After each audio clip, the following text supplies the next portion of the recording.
नमस्कार दोस्तों, स्वागत है आपका स्टडी फॉर सिविल सर्विसेज में। फ्री वीडियो के लिए आप चैनल को तुरंत सब्सक्राइब कर लीजिए और नोटिफिकेशन को जरूर ऑन कर लेना। हमारा फ्री वाला टेलीग्राम ये वाला ग्रुप जरूर से जरूर ज्वाइन कर लीजिएगा। जय हिंद दोस्तों, स्टडी फॉर सिविल सर्विसेज में आपका स्वागत है। हम आपके लिए लेके आए 500 क्वेश्चंस और ये 500 क्वेश्चन है पूरे आर्ट एंड कल्चर से। इसको लिया गया है नितिन सिंघानिया की बुक से, सीसीआरटी से, फेसेट्स ऑफ इंडियन कल्चर जो स्पेक्ट्रम वाली बुक आती है वहाँ से, और क्लास 11 की एनसीईआरटी की फाइन आर्ट की बुक से। ये पूरे 500 क्वेश्चन जो होंगे पूरी तरह से बाइलिंगुअल होंगे। यूपीएससी के लिए IAS, PCS, SSC, TET, RRB, NDA, CDS, CAPF और अदर सिविल सर्विस और जितने भी कॉम्पिटिटिव एग्जाम्स हैं सारे के लिए ये बहुत इंपॉर्टेंट है। चलिए, इसको आगे बढ़ाने से पहले मैं थोड़ा सा आपको बता दूं, हमारे पेड कोर्सेज चलते हैं सभी सिविल सर्विसेज एग्जाम्स के लिए। आपको यूपीएससी और दूसरे स्टेट पीसीएस के लिए, जो कि फिलहाल अभी यूपीपीएससी और एमपीपीएससी और बीपीएससी के लिए ही चल रहे हैं और यूपीएससी के लिए भी चल रहे हैं। आप इन 2 नंबर्स पे कॉल कीजिए और बिल्कुल ही इन पेड कोर्सेज को ज्वाइन कीजिए अगर आप रियली इन एग्जाम्स के प्रति काफ़ी ज़्यादा सीरियस हैं तो। उसके अलावा हमारा टेलीग्राम पे चैनल है, आप उसको बिल्कुल ही ज्वाइन करें। वहाँ पे आपको फ्री स्टडी मटेरियल्स और वीडियो नोटिफिकेशन आपको मिलती रहेंगी। चलिए हम शुरू करते हैं। Art and culture 500 question. Question 136, which of the following statement is correct? निम्नलिखित में से कौन सा कथन सही है? First statement, Panihari folk dance is related to Mathura, Uttar Pradesh. Panihari लोक नृत्य मथुरा जो कि उत्तर प्रदेश में वहां से संबंधित है। Second statement, it is thematically related to lord Krishna and गोपियां, यह भगवान कृष्ण और गोपियों से संबंधित है। Third statement, these songs are also romantic in nature, इसके गाने रोमांटिक स्वभाव के हैं। सेलेक्ट द करेक्ट कोड, सही कोड चुनिए। ए है ओनली 2, बी है ओनली 1 एंड 2, सी है ओनली 3, डी है ऑल ऑफ देम। मैं आपको बताता हूं करेक्ट ऑप्शन इसका क्या होगा। करेक्ट ऑप्शन है सी। सी को अगर हम देखें only 3, that mean statement 1 and statement 2 are wrong. Statement 1 and 2 कैसे गलत हैं, एक एक करके इनको हम बिल्कुल ही अच्छे से डिस्कस करेंगे ताकि ये बिल्कुल आपके दिमाग में बैठ जाए, इस तरह के क्वेश्चन आप सॉल्व कर सकें। Statement 1, let us see, Panihari folk dance is related to Mathura, Uttar Pradesh. यहाँ पे क्या लिखा है? पनिहारी का जो हमारा फोक डांस है ये मथुरा उत्तर प्रदेश से संबंधित है। बिल्कुल ही बात गलत है। कहां से ये संबंधित है? Panihari folk dance it is related to Rajasthan, Rajasthan से संबंधित है, राइट। तो एक तो हमारा गलत हो गया। दूसरा हम स्टेटमेंट देखते हैं, it is thematically related to lord Krishna and गोपिया, यह भगवान कृष्ण और गोपियों से संबंधित है। पनिहारी के बारे में कहा जा रहा नहीं, ये गाना कहां से रिलेटेड है? राजस्थान से। जब राजस्थान से रिलेटेड है और गाने का नाम ही देखिए क्या लिखा है, पनिहारी, ठीक है। मैं इसलिए लिख रहा हूं ताकि आपको कोई भी कंफ्यूजन ना हो। पनिहारी में लिखा, हिंदी में अगर लिखूंगा तो मैं लिखूंगा पनिहारी। पनिहारी में क्या शब्द आता है? पानी आता है, ठीक है। पानी का मतलब होता है वाटर। तो यहीं से बात क्लियर हो जाती है कि पनिहारी जो रिलेटेड है वो वाटर से रिलेटेड है। बिल्कुल बात आपको क्लियर हो चुकी है। क्यों?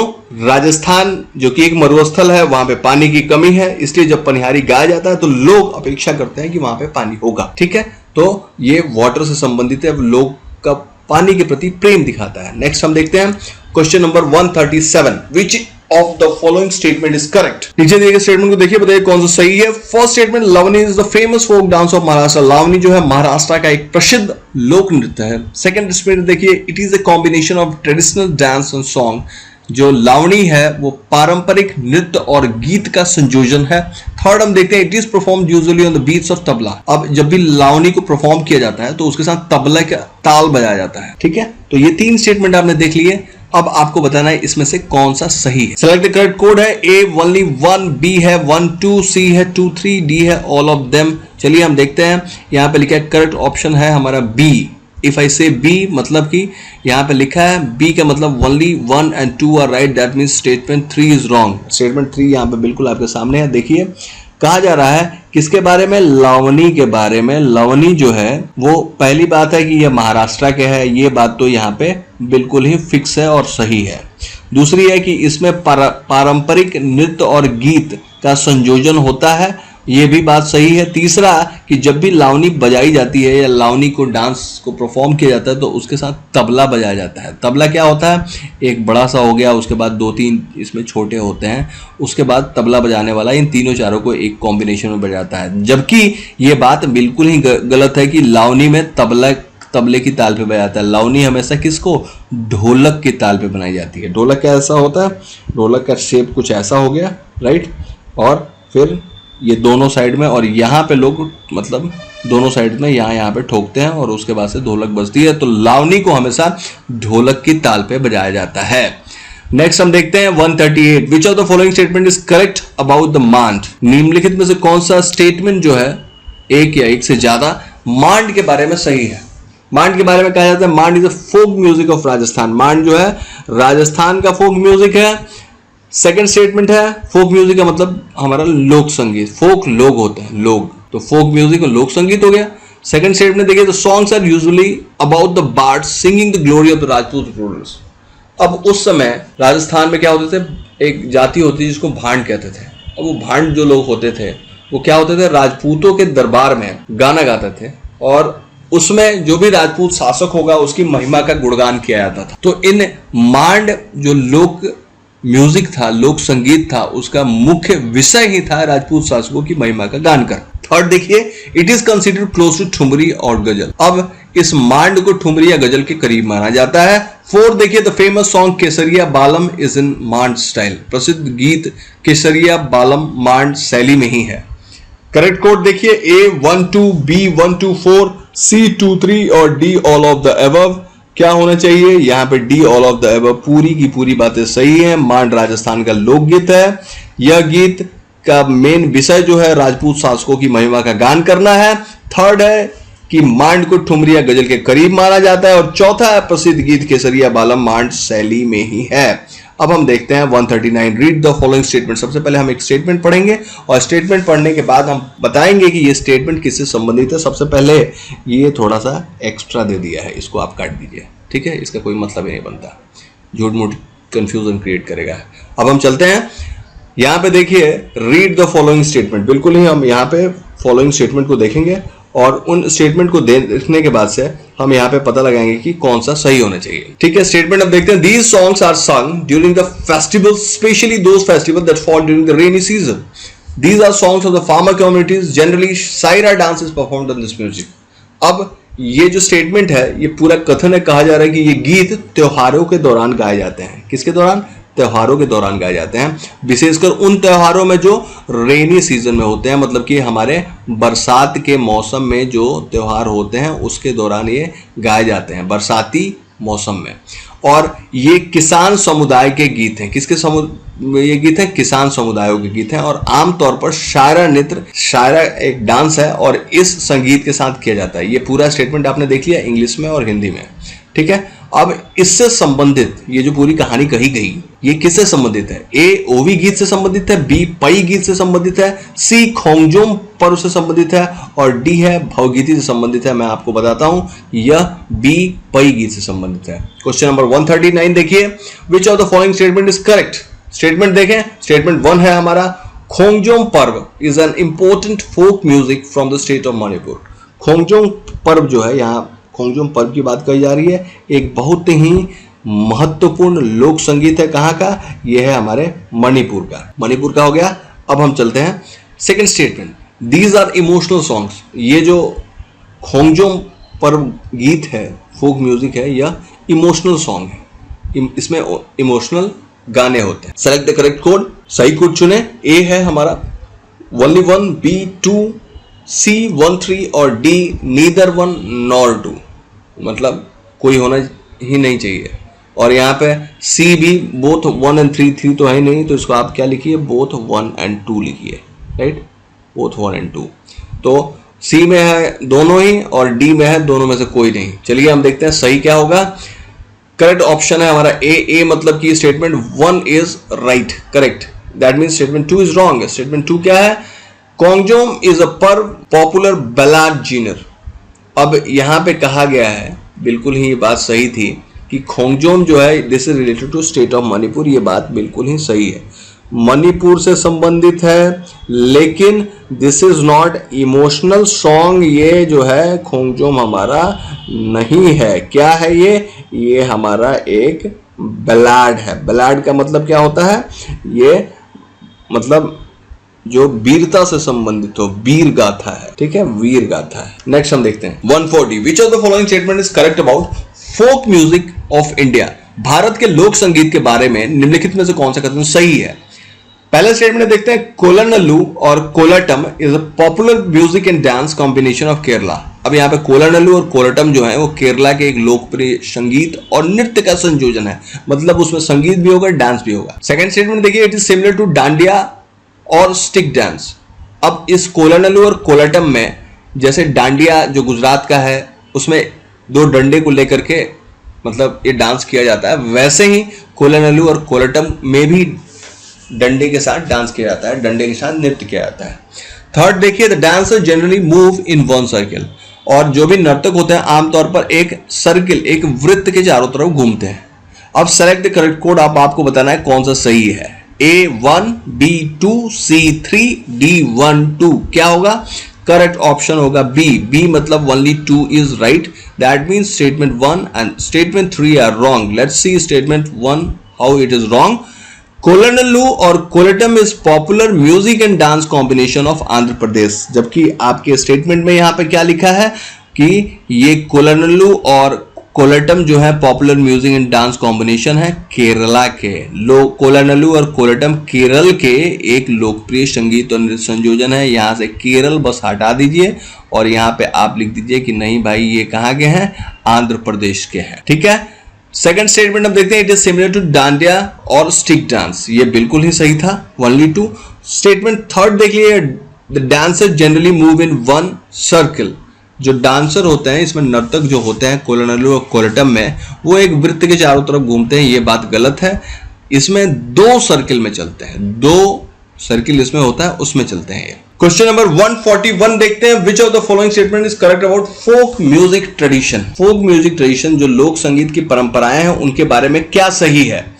स्टेटमेंट 1 देखते हैं, the state of origin of सोहर इज उत्तर प्रदेश। अब सोहर यूजुअली ये गाना गाया जाता है, सोहर शादियों में होता है, सोहर की उत्पत्ति जो है वो उत्तर प्रदेश में हुई है। सेकंड देखिए, सोहर इज संग ड्यूरिंग मैरिजेस, बिल्कुल जो मैंने पहले ही आपको बता दिया और आप अंदाजा लगा लिए होंगे कि अगर मैं उत्तर प्रदेश के बारे में थोड़ा जानता हूं तो मैंने पहले ही कहा कि विवाह के दौरान सोहर गाया जाता है। 2 स्टेटमेंट हो गए, आपको बताना है कि कौन सा इसमें सही हो सकता है, ये गलत भी हो। Select correct code, A1, B2, C both 1 and 2 and D neither 1 nor 2, मतलब कि दोनों में से कोई भी सही नहीं है, C दोनों ही सही है, B सिर्फ 2 सही है और A only 1 सही है करेक्ट ऑप्शन, और D मतलब कि दोनों में से कोई भी सही नहीं है, क्योंकि सोहर मैंने कहा बोथ स्टेटमेंट्स आर रॉन्ग। क्या कहा था मैं कि the state of origin of सोहर इज उत्तर प्रदेश लिखा है ना, उत्तर प्रदेश नहीं है। कहां से रिलेटेड है सोहर? सोहर बिहार से संबंधित है। और सोहर गाया कब जाता है? सोहर जब भी चाइल्ड बर्थ होता है, बच्चे का जन्म होता है, उस समय सोहर गाया जाता है। तो बिल्कुल बात को ध्यान से रखना है। कहां से? This is not related to UP से रिलेटेड नहीं है। कहां से रिलेटेड है? बिहार से रिलेटेड है। और मैरिजेस में इसको नहीं गाया जाता है। कब गाया जाता है? जब भी बच्चे का जन्म या चाइल्ड बर्थ होता है, उस समय हम लोग सोहर गाया जाता है बिहार में। 142 देखते हैं, which of the following is correctly match, निम्नलिखित में से कौन का मिलाप सही ढंग से किया गया है। 1 बिल्लू पट्टू जो है तमिलनाडु से संबंधित है, हरेलू आंध्र प्रदेश से संबंधित है। तीसरा मंगियार उत्तर पूर्वी भारत से संबंधित है, नॉर्थ ईस्ट इंडिया से। और फोर्थ जो है भोर गीत वो आसाम से संबंधित है। सेलेक्ट द करेक्ट कोड, सही कोड चुनिए। A1 and 3, B1 and 4, C2, 3, 4, D all of them, सारे के सारे ही सही। करेक्ट ऑप्शन होगा हमारा बी का मतलब क्या हुआ? बी में हो गया 1 and 4 are right, that means statement 2 and 3 are wrong. Let's see statement 2 how it's wrong. हरिलुक, देखिए हरिलुक का मिलान आंध्र प्रदेश के साथ किया गया था, लेकिन हरिलुक क्या है? एक फोक म्यूजिक ट्रेडिशन है, एक लोक संगीत फोक म्यूजिक है। और हरिलू चलते हैं यहाँ पे, हरिलू यहाँ पे आंध्र प्रदेश से संबंधित है, बिल्कुल ही गलत है। हरिलू कहाँ से संबंधित है? यहीं से आंध्र प्रदेश को काट लीजिए और हरिलू को लिखिए कि यह नागालैंड से संबंधित है। ठीक है, नागालैंड से संबंधित है। उसके बाद से हम देखेंगे फिर नेक्स्ट कौन सा statement. Third is also incorrect. क्या है? मंगियार, ये नॉर्थ ईस्ट इंडिया से संबंधित लिखा है। उत्तर पूर्वी भारत से क्या होना चाहिए यहाँ पे? मंगियार उत्तर पश्चिम भारत का एक लोक संगीत है, नॉर्थ वेस्ट इंडिया का। नॉर्थ वेस्ट इंडिया में कौन कौन सी जगह आएंगी? आपका ये आ जाएगा हरियाणा आ जाएगा, आपका पंजाब आ जाएगा। तो ये सारे जो है हमारे नॉर्थ वेस्ट जो है वो वाले हिस्से हो गए।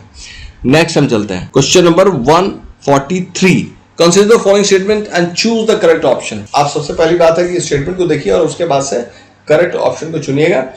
हमारे पास स्टेटमेंट है 1 Tevaram is variety of fusion of classical and folk music. Tevaram जो है शास्त्रीय और लोक संगीत का एक प्रकार है और उन दोनों का संयोजन होता है, इसमें फ्यूजन है। देखिए सेकंड स्टेटमेंट है the state of origin of Tevaram is Kerala.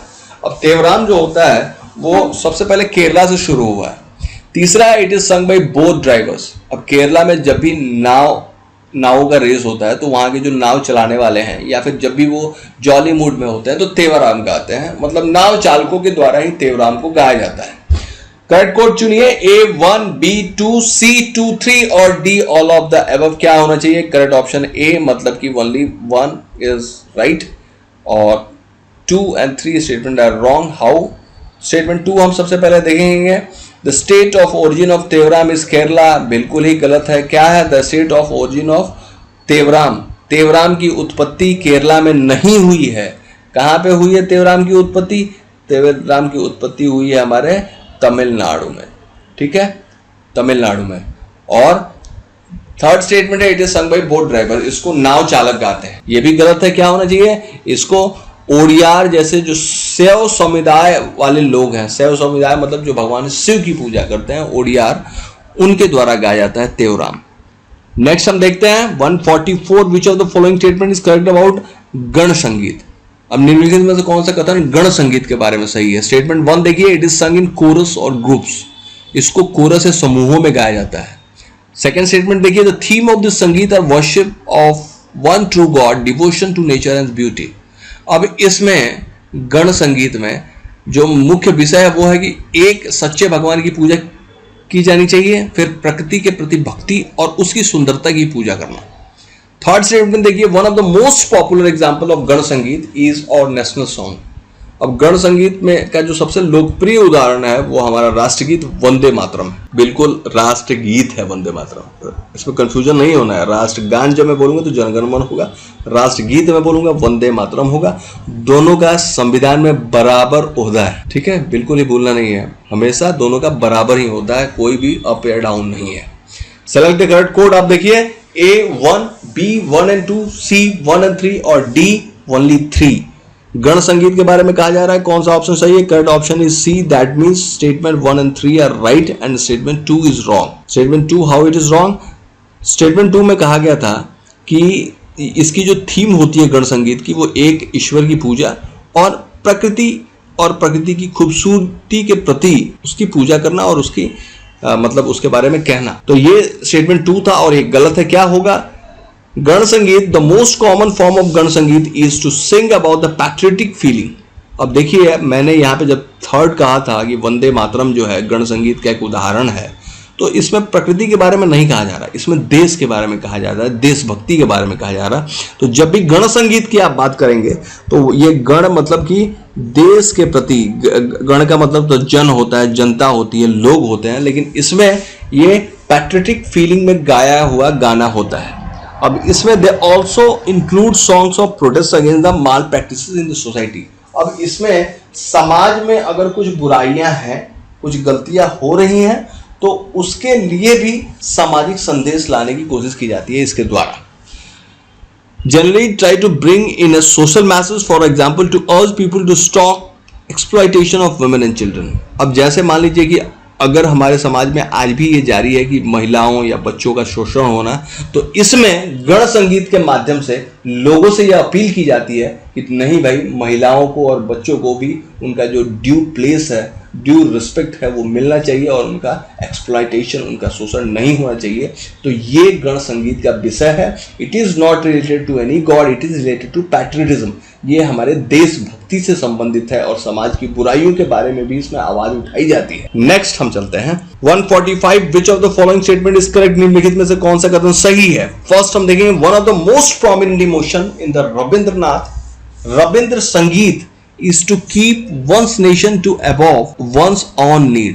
अब रविंद्र संगीत में जो सबसे प्रमुख भावना है उनमें से एक भावना यह है कि अपने राष्ट्र को अपनी आवश्यकताओं से ऊपर रखना। इसका मतलब कि अगर हम कहें नेशन बिफोर द सेल्फ, ये बात दिमाग में रख लीजिए और यही रविंद्र संगीत के बारे में है। नेशन बिफोर द सेल्फ, देश को अपनी आवश्यकताओं से पहले ऊपर रखना। सेकंड देखिए, Haveli Sangeet developed mostly in Rajasthan and Gujarat. It was originally mean to be sung in the haveli of the king.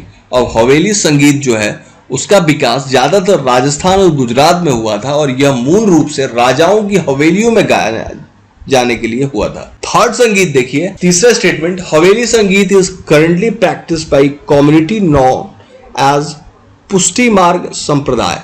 हवेली संगीत अभी वर्तमान में पुष्टि मार्ग संप्रदाय के जो लोग होते हैं उनके द्वारा यह गाया जाता है. Select the correct code.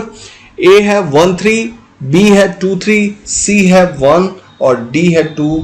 अंदाजा लगाइए क्या होना चाहिए. करेक्ट ऑप्शन होगा हमारा ए अगर मैं बोलूं तो 1 and 3 are right and statement 2 is wrong. Statement 2 क्या गलत है, बिल्कुल ध्यान से देखिए. The Haveli Sangeet was originally mean to be sung in the temple premises but now in is perform outside of the temple. Haveli Sangeet, पहले हवेली का मतलब ये नहीं सोचना राजाओं की हवेली, यहाँ पे ये मंदिरों में गाए जाने के लिए ही बना था और अब इसको मंदिरों के बाहर इसका प्रदर्शन किया जाता है.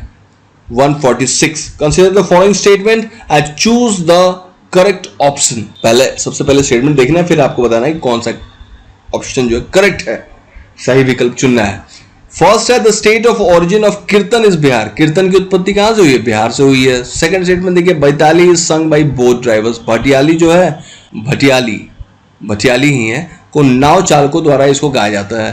थर्ड देखिए, अभंग इज कंपोज्ड एंड संग by Tukaram, Namdev etcetera in praise of Vithoba God. अब अभंग जो संगीत था उसको विठोवा भगवान की स्तुति में तुकाराम, नामदेव आदि ने गीतों की रचना की है. अभंग संगीत के बारे में ही है. करेक्ट कोड आप चुनिए, उसके बाद से खूब आराम से इसके बारे में सोचिए क्योंकि यह आई होप कि आपको पता होना चाहिए. A only 1, B 1 2, C 2 3, D all of them. सोचिए. करेक्ट ऑप्शन सी होगा. कथन एक गलत है, मतलब कि 2 and 3 जो है हमारा बिल्कुल ही सही है. क्या कहा जा रहा है, कीर्तन जो है बिहार में शुरू हुआ था. कीर्तन जो है वो बिहार में नहीं शुरू हुआ था. कीर्तन कहाँ पे शुरू हुआ था, कीर्तन वो स्टार्टेड इन बंगाल में शुरू हुआ था. नेक्स्ट क्वेश्चन हम देखते हैं. Which of the following statement is correct. फिर से आप कथन देखिए, बताइए कौन सही है. फर्स्ट स्टेटमेंट है अवंत वाद्य are the membranophone instrument. Avanaddha वाद्य, वाद्य बोलते हैं जिसको बजाया जाए, वाद्य नहीं है, वाद्य है. अवनाद वाद्य ये एक झिल्लीदार वाद्य यंत्र है. मेम्ब्रेन, आपने अगर बायोलॉजी वगैरह भी पढ़ा है तो उसमें आप जानते हैं कि मेम्ब्रेन, उसमें एक झिल्ली होती है और जैसे हम किडनीज के बारे में जानते हैं उसमें एक झिल्ली होती है जो क्या करती है, वो अर्धपारगम्य होती है, सेमी परमिएबल. कुछ एक चीज़ों को जाने देती है, कुछ एक चीज़ों को नहीं जाने देती है. पानी वानी को छान के भेज देती है, जितने अवशिष्ट पदार्थों को रख लेती है. वैसे ही अवनाद वाद्य जो होते हैं उसमें झिल्ली लगी होती है और झिल्ली वाले ही ये वाद्य यंत्र हैं. सेकंड स्टेटमेंट देखिए, मंजीरा इज एन एग्जांपल ऑफ अवनाद वाद्य इंस्ट्रूमेंट. मंजीरा आपने गाने में सुना होगा, ढोल मंजीरा. तो जो मंजीरा होता है ये अवनाद वाद्य उपकरण का ही एक उदाहरण है. तीसरा देखिए, membranophone instrument is also known as percussion instrument. अब जितने भी ऐसे झिल्लीदार वाद्य यंत्र हैं उनको आघात वाद्य यंत्र के रूप में भी जाना जाता है. कोड सही आप चुनिए. ए है 1, बी 1 2, सी 1 3 और डी होगा ओनली 2 and 3. क्या होगा, यहां पे है करेक्ट ऑप्शन सी का मतलब हुआ 1 and 3 are right, statement 2 is wrong. देखिए, कहा जा रहा है कि Avanaddha vadya are the membranophone instrument. Avanaddha vadya जो है एक झिल्लीदार वाद्य यंत्र है. यहाँ पे झिल्ली से क्या मतलब समझते हैं आप, ढोलक देखे हैं, तबला देखे हैं. तबला और ढोलक उसको कभी भी जब खराब हो जाता है तो उसको छवाने के लिए ले जाते हैं. उसमें क्या लग जाता है, ऊपर चमड़ा ही लगता है. अंदर जो चीज़ें होती हैं वो हॉलो होती हैं और ऊपर यहाँ पे ऐसे करके चमड़ा लगा दिया जाता है और उसको नीचे वाले चीज़ों से उसकी सिलाई कर दी जाती है. और इसीलिए चूंकि चमड़ा लगता है और चमड़ा क्या है, एक तरह का मेम्ब्रेन है, तो इसलिए इसको मेम्ब्रेनोफोन इंस्ट्रूमेंट कहते हैं या अवनाद वाद्य या झिल्लीदार वाद्य यंत्र कहते हैं. अब जब भी ढोलक को आप बजाते हैं तो कैसे बजाते हैं, उस पर आघात करते हैं, पीटते हैं. ड्रम को, ढोलक को, ठीक है, या फिर तबले को, उसको पीट के बताया जाता है. और जब पीटते हैं आप, इसका मतलब कि वो क्या है, उस पर आप आघात करते हैं. तो ये हो गया हमारे 1 and 3 बिल्कुल सही है और हमारा गलती क्या होगा, स्टेटमेंट 2 जो है वो गलत है। अब इसमें अगर मैं बात कहूं तो इसमें क्या क्या आएगा, तबला, ड्रम, ढोल, मृदंग, ये सारे हमारे अवनाद वाद्य यंत्र हैं, उपकरण हैं। मंजीरा जो है ये क्या है, घन वाद्य का उदाहरण है। घन वाद्य, उसमें मतलब 2 चीजों को एक साथ पीटा जाता है, मंजीरे को। नेक्स्ट हम देखते हैं 148, निम्नलिखित में से कौन सा कथन सही है। सहनाई द एग्जाम्पल ऑफ सुसिर वाद्य इंस्ट्रूमेंट, सहनाई सुसिर वाद्य का एक उदाहरण है। दूसरा देखिए, Shehnai is a double reeded wind instrument with a narrowing tube towards the end. Shehnai में क्या होता है, एक सिरे पर संकीर्ण ट्यूब नलिका होती है और इसमें दोहरी नली वाला वायु यंत्र है। यह सहनाई में तो वैसा ही होता है, एक साइड से होता है और आगे वाले साइड में थोड़ा फ्लेयर्ड होता है। एक साइड से जब फूंकते हैं तो दूसरी साइड से आवाज निकलती है। तो इसमें बिल्कुल नहीं, उसमें ट्यूब होना है और दोहरी नली है या नहीं है इस बात में आप कंफर्म हो जाइए, फिर आप आंसर दीजिएगा। Flute has been used since the Vedic period. वैदिक काल से बांसुरी का उपयोग किया जाता है। अब वैदिक काल कहने का मतलब कि जब के ऋग्वेद वगैरह वाले काल हैं, जब आर्यन भारत में आए हैं, मतलब कि 1500 BC के बाद की। तो उसके बारे में हिस्टोरिकल तो मैं आपको नहीं बताऊंगा, उसके बारे में आप चेक कीजिए, बुक्स को पढ़िए, आपको पता चल जाएगा। लेकिन अगर आप पुराने महाकाव्यों को देखें, एक महाकाव्य का उदाहरण मैं देता हूं, वो है हमारा महाभारत। महाभारत में कृष्ण के बारे में कहा गया और कहा गया है कि कृष्ण जो है वो क्या है होता था, बांसुरी बजाते थे। तो हो सकता है आप रिलेट कर सकते हैं कि ये वैदिक पीरियड से है या नहीं, सोचिए। 4 देखिए, one of the most famous flutist of India is Pandit Hariprasad Chaurasia. अब भारत के सबसे प्रसिद्ध बांसुरी वादक जो है उनका नाम है पंडित हरिप्रसाद चौरसिया। तो ये हो गए 4 स्टेटमेंट। अब आप बताएंगे कि इसमें करेक्ट कोड जो है वो हमारा कौन सा है। करेक्ट कोड आप चुनिए बिल्कुल अच्छे तरीके से। ए है 1 2 3, बी है 1 3 and 4, सी है 2 3 4 और डी है ओनली 1 and 4। क्या होना चाहिए आप बिल्कुल अच्छे तरह से सोचिए और बताइए। मैं आपको बताता हूं, करेक्ट ऑप्शन होगा हमारा बी। बी का मतलब हुआ, आपको मैं बी दिखाता हूं क्या होगा। बी है हमारा 1 3 and 4 और right, that means statement 2 is wrong. अगर 2 हमारा गलत है तो 2 में क्या गलत है ये हमें पता करना पड़ेगा। देखते हैं 2 देखिए, Shehnai is a double reeded wind instrument with a narrowing tube towards the end। Shehnai एक सिरे पर संकीर्ण ट्यूब वाला और दोहरी नाली वाला एक वाद्य यंत्र है, वायु यंत्र है। लेकिन इसकी सच्चाई क्या है, सहनाई क्या होता है, डबल रीडेड विंड इंस्ट्रूमेंट है और वाइडनिंग टुवर्ड्स द एंड। यह एक मतलब दोहरा ट्यूब वाला, दोहरी नली वाला वायु यंत्र है। जबकि इसमें क्या लिखा था, इसमें लिखा था एक सिर पर संकीर्ण ट्यूब वाला, मतलब कि स्टार्ट में उसमें एक ही ट्यूब है, लेकिन इसमें कहा कि नहीं, दोहरी ट्यूब ही है। नेक्स्ट अब देखिए 149 क्या, विच of the following statement is correct. निम्नलिखित में से कौन सा कथन सही है। पहला स्टेटमेंट देखिए, घन वाद्य आर इडियोफोन इंस्ट्रूमेंट। घन वाद्य मैंने पहले आपको एक उदाहरण दिया था घन का, उसमें हमने कहा था कि मंजीरा जो है घन है, घन वाद्य का एक उदाहरण है। अब आप देखिए सेकंड स्टेटमेंट देखिए, घुंघरू एंड करताल आर द एग्जाम्पल ऑफ घनवाद। घुंघरू और खरताल जो है वो घनवाद के उदाहरण है। थर्ड देखिए, the function of these instrument is to keep rhythm and the time with the song that is being sung. इन यंत्रों का कार्य उस गाने के साथ ताल और समय रखना है जिसे गाया जा रहा है। फोर्थ देखिए, it is the Zener off the drum percussion instrument. यह ड्रम आघात उपकरणों की ही एक शैली है। सही कोड्स को आपको चुनना है, सही कोड आपको मैं बता रहा हूं। ए है 1 2, बी है 2 3, सी है 1 2 3 और डी है 1 and 4। कौन सा सही होगा आप एक बार चेक कीजिए। करेक्ट ऑप्शन है हमारा सी, मतलब 1 2 3 सही है। चौथा गलत है।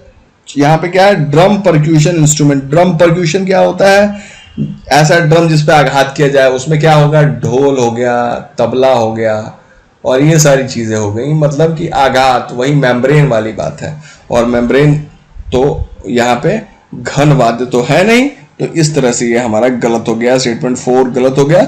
जितने भी घनवाद हमारे होते हैं वो क्या होते हैं, नॉन ड्रम परक्यूशन इंस्ट्रूमेंट होते हैं, उसमें कोई भी ड्रम नहीं होता है और ये ढोलक से भिन्न होते हैं। नेक्स्ट हम देखते हैं 150, विच of the following statement is correct, कौन सा स्टेटमेंट करेक्ट है।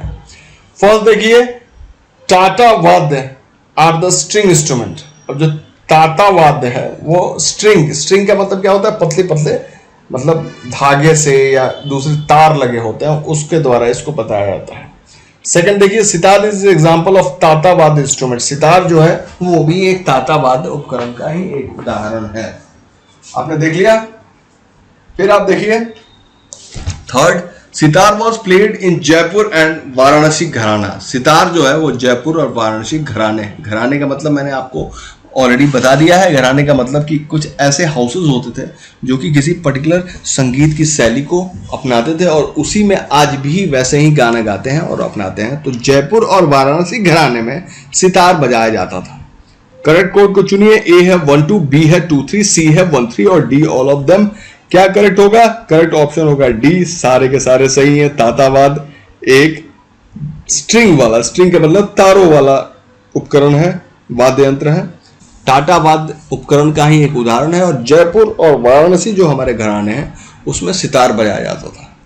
नेक्स्ट हम देखते हैं 151, which of the following is correct about folk music instrument. निम्नलिखित में से कौन सा लोक वाद्य यंत्र के बारे में सही है? पहला आप देखिए statement, Tumbi is played during Bhangra in Punjab. Punjab में जब भांगड़ा होता है तो उसके साथ तुम्बी बजाई जाती है। फिर देखिए, Ektara is 2 string instrument played by wandering monks. अब जितने भी भिक्षु हैं जो भिक्षा मांगते हैं और साधु भी होते हैं, वो जब एक जगह से दूसरे जगह पे जाता है तो वो क्या है, एक तारा बजाते हैं। तो वो 2 तारों वाला एक वाद्य है। थर्ड देखिए, डिग्गी is a drum from Dibrugarh of Assam. डिग्गी असम के डिब्रूगढ़ से एक मतलब ड्रम का मतलब जैसे ढोलक वोलक होता है वैसे बजाने वाला। Titti is made of thin iron wire. Titti लोहे के पतले तार से बनती है। 4 आपने देख लिए। करेक्ट कोड चुनिए। ए है 1, बी 1 2, सी है हमारा 2 3 और डी है 1 and 4। देखिए कौन सा इसमें सही होगा। करेक्ट ऑप्शन होगा हमारा यहाँ पे ए अगर मैं बोलूं तो only statement 1 is right, that means statement 2 3 4 stands wrong. एक एक करके हम चलेंगे। एक तारा जो है उसमें एक स्ट्रिंग एक ही तार होती है, इसीलिए उसका नाम एक तारा है, ठीक है। और इसको मॉन्क्स के द्वारा बजाया जाता है। उसमें क्या लिखा था स्टेटमेंट में, देखिए एक तारा, राइट, एक तारा के बारे में। इसमें 2 तारों वाला एक वाद्य यंत्र है। यहाँ पे देखें लिखा है ना, 2 स्ट्रिंग इंस्ट्रूमेंट है, मतलब कि इसमें 2 तार होते हैं। तो ये बताइए कि जब 2 तार इसमें होते हैं तो फिर इसका नाम एक तारा क्यों होता है? कैसा होता है? ये ऐसे गोल से शेप का होता है, फिर आगे यहाँ पे ये निकला होता है, उसके बाद से यहाँ पे एक खूंटियाँ लगी होती हैं और यहाँ से एक ही तार जो है आकर के यहाँ पे जुड़ा होता है और इसी को खींचते हैं तो ये बजता है। और इसको कौन, ऐसे भिक्षु जो घूम घूम के गाना गाते हैं और अपने लिए भिक्षा मतलब यापन करते हैं धर्म की वजह से, वो लोग एक तारा बजाते हैं। नेक्स्ट हम चलते हैं थर्ड में क्या गलती है? डिग्गीज फोक ड्रम फ्रॉम घरिया विलेज ऑफ उत्तर प्रदेश। डिग्गी के बारे में कहा जाता था डिब्रूगढ़ आसाम का है ये, लेकिन गलत है। कहाँ का है? डिग्गी घरिया गांव है उत्तर प्रदेश का, वहां से संबंधित है। तित्ती के बारे में कहा जा रहा है, तित्ती यह बकरी की खाल से बनाई जाती थी, लेकिन यहाँ पे क्या लिखा है कि तित्ती जो है यह किससे बनाई जाती थी? यहाँ पे देखिए थिन आयरन वायर से, पतली लोहे की तार से। बिल्कुल गलत है। किससे बनाई जाती थी? गोट हो गई और गोट के स्किन से बनेगी, गोट के खाल से बनेगी, राइट।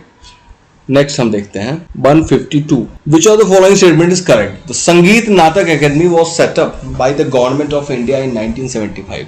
अब संगीत नाटक अकादमी की स्थापना 1975 में भारत सरकार द्वारा की गई थी। 1975 यहाँ पे याद रखना है और आपको उसी के हिसाब से स्टेटमेंट को सोचना है, ठीक है। It was the first national academy, यह पहली राष्ट्रीय अकादमी थी। यहाँ पे नहीं मेंशन किया गया है कि यह पहली राष्ट्रीय संगीत की अकादमी थी, यहाँ पे यह कहा जा रहा है कि यह पहली राष्ट्रीय अकादमी थी।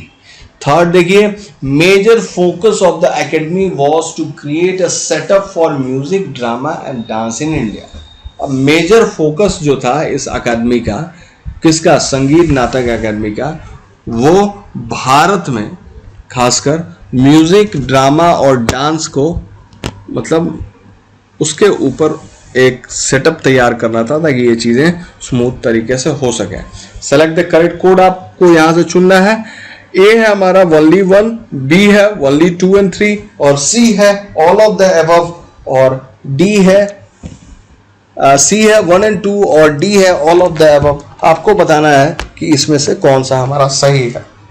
देखिए, चलिए मैं आपको दिखाता हूं। करेक्ट ऑप्शन होगा हमारा यहाँ पे बी। जैसे ही मैं आपको बी बोलता हूं, इसका मतलब ये क्या हो जाता है, बी का मतलब 2 and 3, दैट मीन स्टेटमेंट 1, ये जो है हमारा 1 गलत है। क्या है, संगीत नाटक एकेडमी कहा जा रहा है कि 1975 में भारत सरकार के द्वारा इसकी स्थापना की गई थी। क्या है, 1952 में संगीत नाटक एकेडमी की स्थापना की गई थी, न कि 1975 में। तो ये 52 होना चाहिए, ठीक। नेक्स्ट हम चलते हैं 153। विच of the following statement is correct. कौन सा स्टेटमेंट हमें बताना है कि सही है, उसके हिसाब से हम नीचे दिए गए कोड्स को चुनेंगे, ठीक है। एक एक करके हम स्टेटमेंट देखते हैं। हमारे पास स्टेटमेंट 1 है, Marris college of music was founded by Vishnu Narayan Bhatkhande in 1926। अब संगीत का जो मारिस कॉलेज 1926 में इसकी स्थापना विष्णु नारायण भातखंडे द्वारा की गई थी। सेकेंड स्टेटमेंट देखिए, it was later renamed as Bhatkhande music institute deemed university. बाद में इसका नाम भारतखंडे संगीत संस्थान विश्वविद्यालय के रूप में इसको पहचाना गया। थर्ड देखिए, SPIC MACAY was established by वी.डी. पलुस्कर। स्पीक मकाय की स्थापना वी.डी. पलुस्कर ने की थी। अब आपको बताना है कि कौन सा हमारा सही है। हम देखते हैं एक्सप्लेनेशन। कथन 3 जो है वो गलत है, मतलब करेक्ट ऑप्शन हमारा बी हो गया। बी में क्या क्या है, 1 and 2 है। स्टेटमेंट 3 जो है हमारा गलत हो गया। स्टेटमेंट 3 में क्या है, स्पीक मकाय जो है, स्पीक मकाय वो स्टैब्लिश्ड बाय किरण सेठ। इसकी स्थापना किसने की थी, किरण सेठ ने, ठीक है। और यहाँ पे लिखा है कि वी.डी. पलुस्कर ने की थी, तो ये बात यहीं पे हमारी गलत हो जाती है। आई होप कि ये वीडियो आपको काफ़ी अच्छा लग रहा है। आप please study for civil services को सब्सक्राइब कीजिए, इस वीडियो को लाइक कीजिए और ज़्यादा से ज़्यादा इसे शेयर कीजिए ताकि पूरा आर्ट एंड कल्चर आपका इसी चैनल पे आपको समझाया जाएगा। पीडीएफ जो है आपको पेड कोर्सेज में मिल जाएंगे और सारी चीज़ें आप बिल्कुल इसको देखते रहिए, इसको सपोर्ट करते रहिए। थैंक्स। ये पूरे 500 क्वेश्चन है। थैंक्स एंड जय हिंद।